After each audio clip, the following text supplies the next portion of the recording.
Hi friends, this is Arun Kumar, and I am here to present you what is NFP. NFP होता क्या है? So NFP is nothing but it's a non-farm payroll data, which is a key economic indicator for the United States economy. US economy का एक की indicator होता है NFP non farm payroll. सो काफ़ी important होता है नॉन NFP. जब भी NFP अनाउंसमेंट होता है, जब भी NFP आता है ना, तो मार्केट में ह्यूज मूवमेंट आता है, पर्टिकुलर गोल्ड में, सिल्वर में, या फिर अदर करेंसीज में, डॉलर में. मार्केट काफ़ी वोलेटाइल हो जाता है. NFP is nothing. उस एक्चुअली क्या है एनएफपी आने से ना, NFP it's create a volatility. काफ़ी वोलेटाइल हो जाता है एनएफपी आने के बाद से, एनएफपी का नंबर आने के बाद से. ये इम्पैक्ट डालता है गोल्ड में, सिल्वर में, अदर करेंसीज में लाइक यूरो में, पाउंड में, येन में, या हर करेंसीज में डालता है. फिर स्टॉक मार्केट पे भी इसका डायरेक्ट इम्पैक्ट पड़ता है. जीडीपी के नंबर्स पे इनका फ़र्क पड़ता है.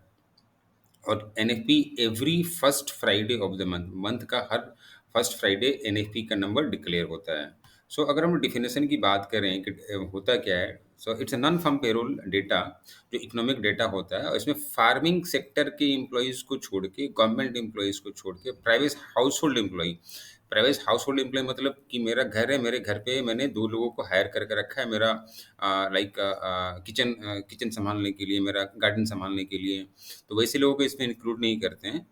एनजीओ के जितने भी एम्प्लॉयज़ हैं उसमें इंक्लूड नहीं करते हैं. मतलब एनएफपी एक ऐसा नंबर है कि कितने लोगों को नौकरी मिली है.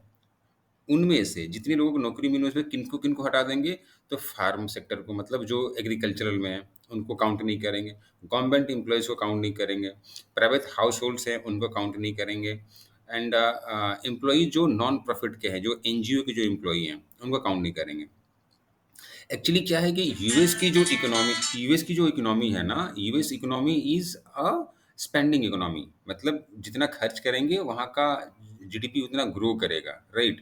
अभी क्या है कि जितने नए लोगों को नौकरी मिलेगी, दैट मीन्स कि सिस्टम में ज़्यादा पैसे आएंगे तो लोग ज़्यादा खर्च करेंगे. ज़्यादा खर्च करेंगे तो क्या होगा कि यूएस की इकोनॉमी जो है ग्रो करेगी. सो इसलिए डेटा इंपॉर्टेंट है कि जितने लोग नए लोगों को नौकरी मिलेगी तो अपने सेविंग्स भी करेंगे, खर्च भी करेंगे, और एक नया वेंचर स्टार्ट करेंगे. सो नॉर्मली अगर हम लोग देखा जाए ना, तो एनएफपी को रीड कैसे करते हैं, तो अपने को तीन तरह का डेटा मिलता है एनएफपी में. एक तो प्रीवियस डेटा क्या होता है, फिर फोरकास्ट क्या होता है, एंड एक्चुअल क्या होता है. प्रीवियस डेटा वो होता है जो लास्ट मंथ का डेटा आता है. We need to check the previous NFP numbers. Previous NFP that means कि लास्ट मंथ एनएफपी का नंबर क्या आया है. नॉर्मली जो एनएफपी का नंबर आता है वो थाउजेंड्स में आता है, लाइक 100,000, 300,000, या 222,000. इसके बाद होता है फोरकास्ट. तो जो वर्ल्ड में डिफरेंट डिफरेंट जो इकोनॉमिस्ट है ना, वो अपना कैलकुलेशन निकालते हैं और एक्सपेक्टेड फोर्थ कमिंग एनएफपी का नंबर देते हैं कि आने वाले मंथ में एनएफपी का नंबर क्या हो सकता है, based on some calculation, based on some research. और सपोज अगर 25 अलग अलग कंट्रीज के इकोनॉमिस्ट ने एक प्रिडिक्शन दिया कि सपोज आने वाले एनएफपी में 2,20,000 का नंबर आ सकता है, 2,20,000 का नंबर आ सकता है, तो ये एक एवरेज होता है. एंड मार्केट का जो रिएक्शन होता है ना, मार्केट जो मूव करता है, वो difference between actual and the difference between the forecast. मैंने फोरकास्ट किया 100,000 का, एक्चुअल आता है 110,000 का. तो ये 10,000 एक्स्ट्रा जो नंबर्स आते हैं ना, इसके ऊपर मार्केट रिएक्ट करता है. अच्छा, एक्चुअल नंबर क्या होता है, तो एक्चुअल नंबर ये वो नंबर होता है जो पर्टिकुलर डे के दिन पब्लिश होता है. पर्टिकुलर डे के दिन, और कौन सा, first Friday of the month.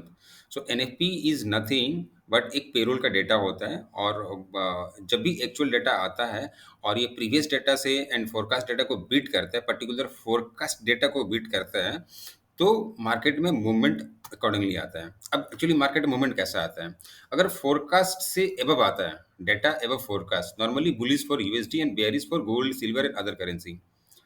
अगर एनएफपी का नंबर फोरकास्ट के नंबर से ज़्यादा आता है, एबव आता है, तो ये डॉलर के लिए बुलिश होता है, एंड साइमल्टेनियसली गोल्ड के लिए, सिल्वर के लिए, अदर करेंसी के लिए बेरिश होता है. डेटा बिलो फोरकास्ट, अगर डेटा फोरकास्ट के बिलो आता है, कि नीचे आता है, ऑन दैट केस ये यूएसडी के लिए बेरिश होता है, एंड गोल्ड सिल्वर के लिए एंड अदर करेंसी के लिए बुलिश होता है.